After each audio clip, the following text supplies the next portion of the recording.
Hello all, welcome to another History with R&R Roundtable. With me as always, Jeff Franklin, Mark Mainfully Retired. How are we doing? Doing great. Very well. All right, today we're going to talk about a battle that gets overlooked between Midway and Pearl Harbor. And it takes us to this little red speck, courtesy of Jeff Franklin, in the middle of the Pacific. It is barely registered on the map, and that is Wake Island. To give a quick, brief overview, Wake Island was one of the assets that the United States won in the Spanish-American War, and it became a travel destination. And right before World War II, on the build-up, they started putting Marines on the island because they knew it would be one of the first places attacked. As a matter of fact, some people in the higher ups believed that Wake Island would get attacked before Pearl,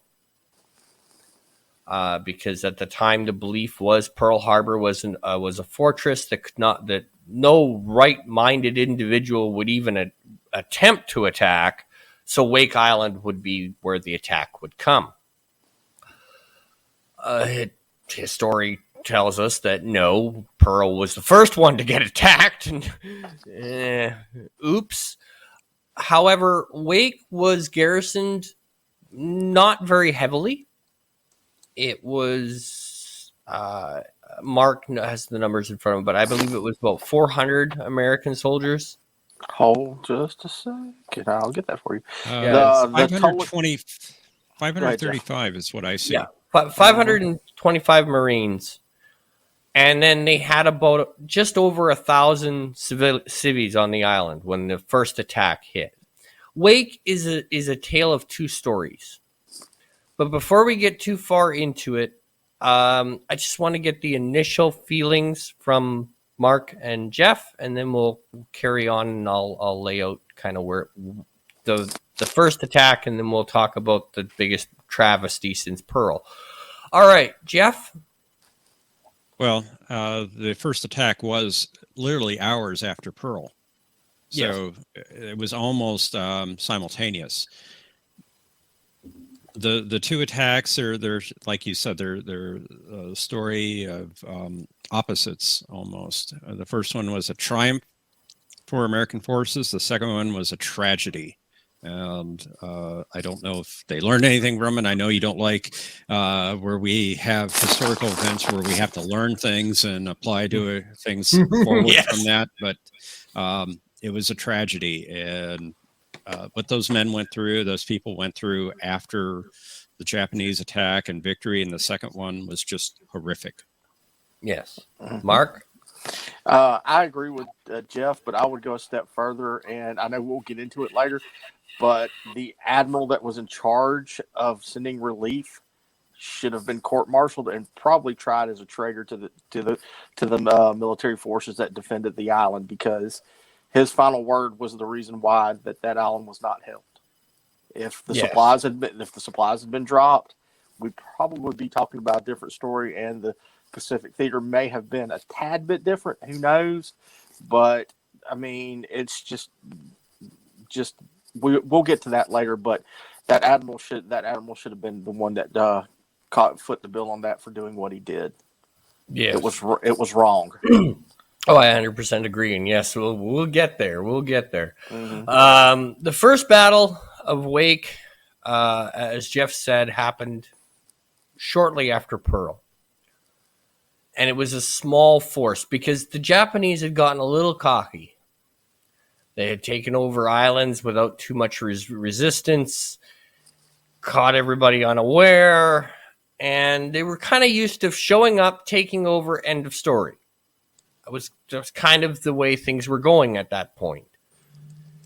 So they sent a small invasion fleet. Wasn't anything major. There was no air support. There was no... the first attack on Wake was very thrown together. There was a couple of destroyers. They didn't have any air cover. They were expecting to walk in, take over, and that's it. They were not expecting to be repelled or any major pushback. So the commander on Wake had been preparing Wake for an invasion since before Pearl. Now, mind you, they didn't really have a lot of supplies to be able to build up that like they should have, but they did with the best with what they had. Machine guns, a couple of artillery pieces, and a whole lot of we're going to get this done. So the first battle erupts. They wait long. They're smart enough to wait for the Japanese to get in close to point blank range from shore artillery. They hold their fire until the destroyers are within point blank range. They open fire. They sink two of the destroyers. They push back the Japanese landing force and send the Japanese hightailing. So we'll stop. I'll stop the history lesson there, and we'll discuss it. So at this point, the Americans have held Wake. The news gets back. Roosevelt makes a stirring speech. Hollywood starts producing movies, and they become the leading seller of war bonds in the United States at the time. I'll let Jeff and Mark talk for a couple of minutes. Well, the whole thing, I mean, when you get to the point where you've held off the Japanese fleet and they're glorifying this, they should have been building reinforcements. I mean, you're in Japan's backyard, basically in the Pacific. You have more to stay. You have more to lose than Japan does because Japan can reinforce themselves, at least at this point in the war, a little bit more than the Americans can because of the loss of the strike on Pearl and the loss of the fleet that was sunk at Pearl. And this was an opportunity where the Navy should have sent at the very least planes dropping supplies, because another attack would be imminent. I mean, you don't think the Japanese are going to hightail it when they have intel on what's on that island And Jeff? Well, I just want to echo what Mark was saying, that the Americans should have been resupplying the island, the people that were there, as quickly as possible. I know they were reeling from the losses at Pearl, but they knew that the Japanese wouldn't give up, that they would be back, that they would be probably back in greater numbers. They should have probably sent more military there to defend the island, and they didn't. And that just leads to the second attack later on, which was just tragic. They really weren't built up any more than they were for the first one, and the Japanese did come back with larger numbers. Yeah. Mm-hmm. So to your points, at the time, the commander of the Pacific Fleet decides, okay, we need to get those boys some protection. So a rescue fleet is, because they know that the second attack is coming.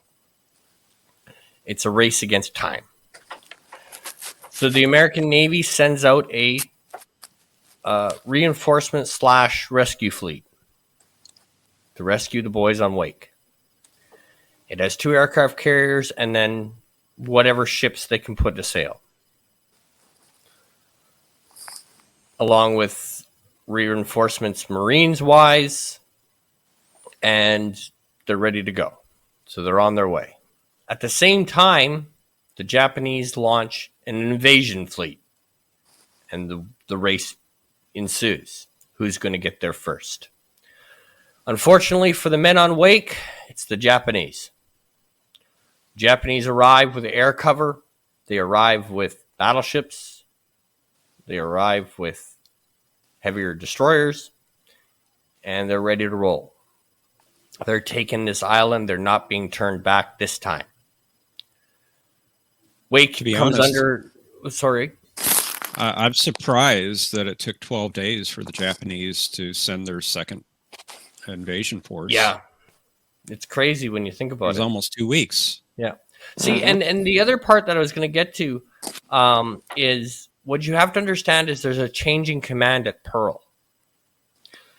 When this operation starts, the person in charge of the Pacific Fleet is the same person who was in charge of the Pacific Fleet when Pearl Harbor happens. That commander is used as a fall guy for Pearl and is removed from command. Then his replacement is a lot more conservative. He has to be pushed to do the rescue mission. He doesn't want to do it. He doesn't want to risk any more of his ships. But he's pushed.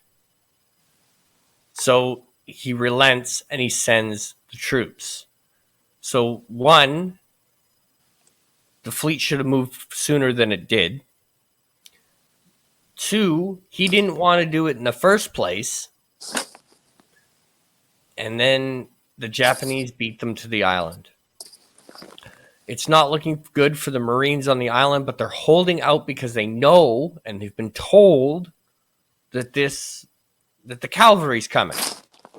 Just, that was the mantra. Hold out, the cavalry is coming. So, unfortunately, there's two sides of the coin on the land base as well. One of the COs believes that the island is lost already, and the other one doesn't. The other one is, holding fast. And so one has already given up, and the other one hasn't. And there's the broadcast that comes out of Wake. And it's basically an emergency SOS. We're getting our tails handed to us. Get your asses here now, is what it was supposed to translate as. Unfortunately, for the men on Wake, the Admiral took that message as Wake has fallen. And at that point, he makes the decision. Now, you got to realize the fleet made it within a day's sail under normal conditions to Wake. They were refueling when they got the news. Instead of launching whatever he could launch to get the troops out, his decision is, the men on Wake are not worth putting my carriers at risk. Turn this shit around now. And that's exactly what happens. The rescue fleet is turned around and sent back to Pearl without ever firing a shot. The men on Wake are left to the Japanese. The news of the fleet turning around devastates the men on Wake. I remember watching a documentary of the vets going back, and they were talking to the vets. And one veteran, to summarize what just happened, he put it this way. On that day, we found out we were expendable. No lives are expendable. Not in this situation. You do everything you can to help your troops. You do not leave them by themselves to fend for themselves. No way. I agree with you, Mark. Yeah, it is a travesty that there wasn't even a rescue mission. These men were heroes back in the States. If you're weighing equipment versus human lives, I said it. I said it in the back room. I mean, I don't know the admiral's name, but he should have been tried as a at least for treason. Not as a war criminal, but definitely for treason, because that's why you're put in that position. It's a hard position to take, and yet it may only be 1,000 lives comparative to what was on the aircraft carriers and the fleet that you're sending in. But that's why you join. That is why you're in a military situation at war. The term "war is hell" fits perfectly with this. I mean, you don't leave anybody behind. You never did. Yeah. See, honestly, I don't think they could have held Wake. Well, they could have But what pulled you the could have had- them out. What you could have had was the American version of Dunkirk. Right. You could have held off, because the Japanese, if an American fleet comes in, they're going to hold off attack to find out what the hell is there and how much danger they're in. Mm-hmm. And while they're doing that, you pull your troops off the island. Because the other story of this is over 1,000 civilians went into Japanese captivity. The other unsung heroes of this sad attack are the fighter pilots. They had 12 planes at the beginning of this. They didn't stop fighting until there was no more planes to fight with. And then they grabbed a rifle and became riflemen. Yeah. Right. And 12 planes, that doesn't sound like a lot. No. Not when you're going up against Japan, not with the forces Japan could muster. No, Right. it wasn't. Especially in that second attack. Mm-hmm. And when this started, a lot of the pilots that were flying these planes, this is the first time they were in those planes. Because they had just been dropped off to Wake Island about 2 weeks before the attack. And they held off the first one. Took some casualties. It wasn't a cakewalk, but they pulled it off. And then the fleet was delayed, and then it finally gets underway. And then they get within a day of Wake Island. Wake Island falls under attack. And instead of sending out an air group and racing as soon as they can, at least to pull the troops off the island, which is, I think, the best case scenario. I don't think they could have held it. It just would have been attacked Probably and attacked not. until it fell. So at least get the boots on the ground off the ground, and you've got the American version of Dunkirk. Well, the other thing is you had over 1,000 civilians there Yeah. as well, and they were handed machine guns and told how to use it. Yeah, this is Mhm. called a machine gun. Follow me. You're no longer civilian. The Japanese are coming from that point. Point your gun that way. When they land, Yep. fire. I mean, and you're just not talking about the lives that were the amount of the amount of people taken, and you're talking about also giving them a perfect staging ground to launch another attack, considering that they didn't have time to destroy the airfield, the runway. So you're just giving Japan. You're giving Japan prisoners of war, and you're giving them a perfectly good base to stage from.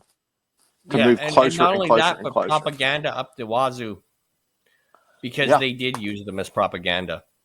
The only reason that they survived, there was a vet that was telling the story of when Wake fell, and he says we were lined up on the beach, our hands tied behind our back, on our knees. They lined up machine guns. We were staring down the barrels of the machine guns. And one of the COs comes up and stops them from pulling the trigger. And they're told that Tokyo has graciously spared their lives. The only reason that the Marines made it off that island was because Tokyo decided to use them as propaganda. And they were spared. So the Marines are taken off a Wake and flown into Japan. Well, not flown, but they go by boat to Japan. Taken there, yeah. And then it's made known to the world that the Japanese have them.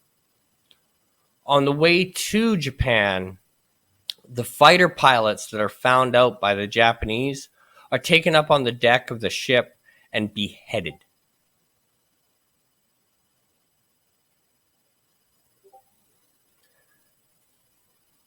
because Japanese were brutal.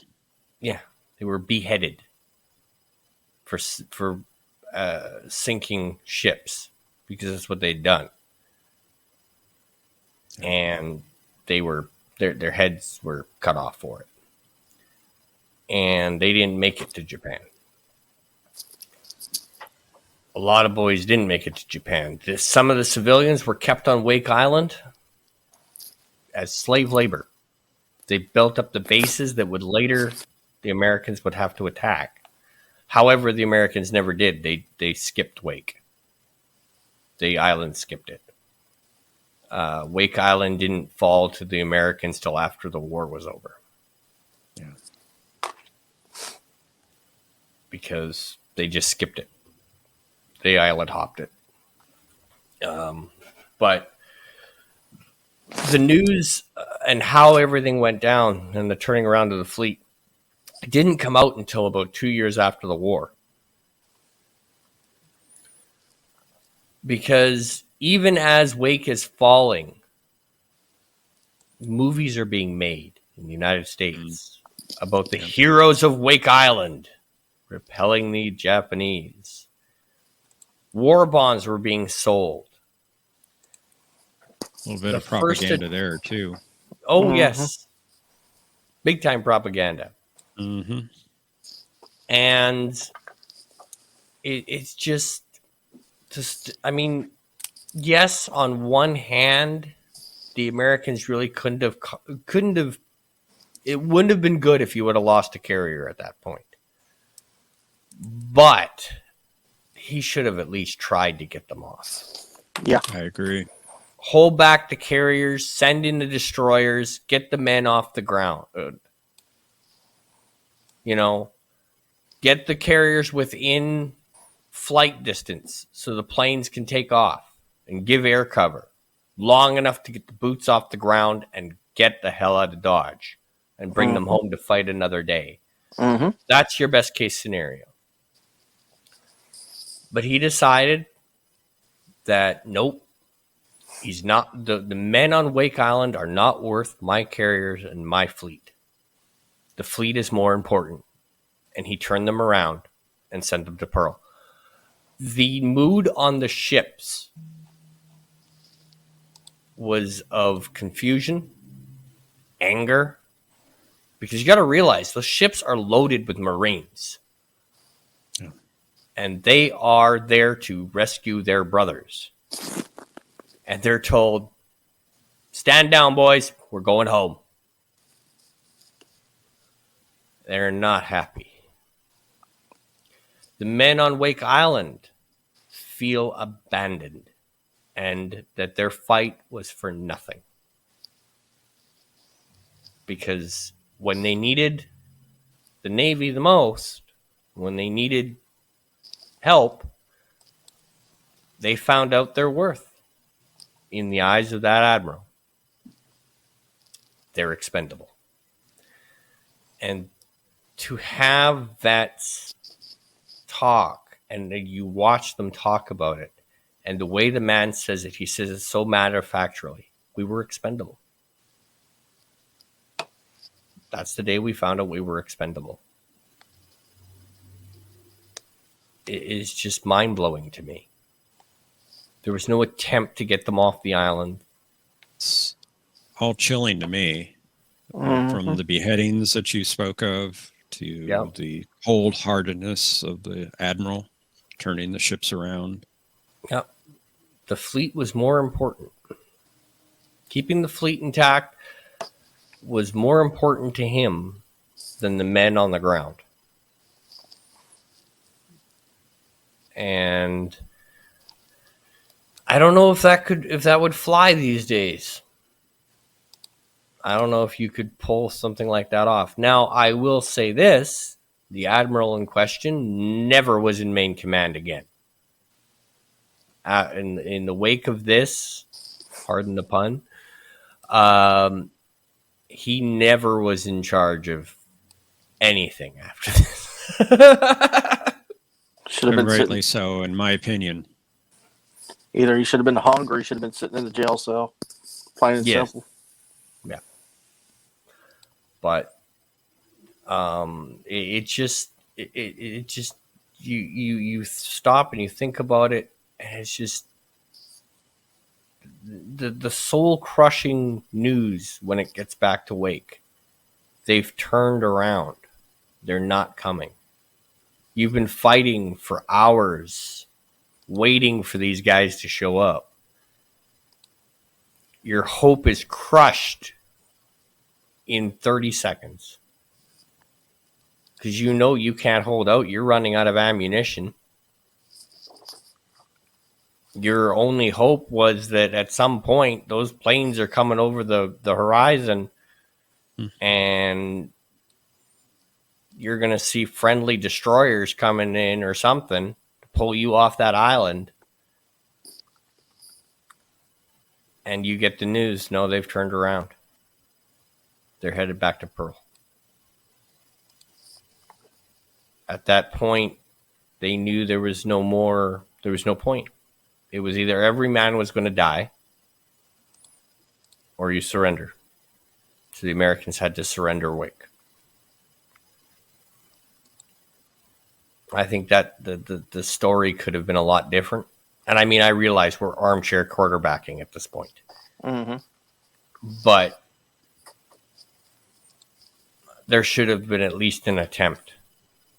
Like I said, if you want, if you're concerned about your carriers, okay, hold them back just in range for the planes. Keep a couple of destroyers around for air support, and then send in a rescue fleet at night. Mm-hmm. Send them in. I wish we would have had more of a reasoning from Admiral Kimmel. Yeah. I looked, I couldn't find any. No. The rationale was, and I believe he said it at the time, I'm not risking the carriers. Turn them around. Now. So, it just... He was too conservative. He wouldn't put his carriers at risk. Even though not doing so cost many lives, maybe more than if he had. And so now the question remains to this day, what if? What if he had sent in even just a rescue fleet? Hold them back far enough, because the shock of an American naval fleet showing up would have sent shockwaves through the Japanese command. Because as far as they were concerned, aircraft carriers were sunk at Pearl.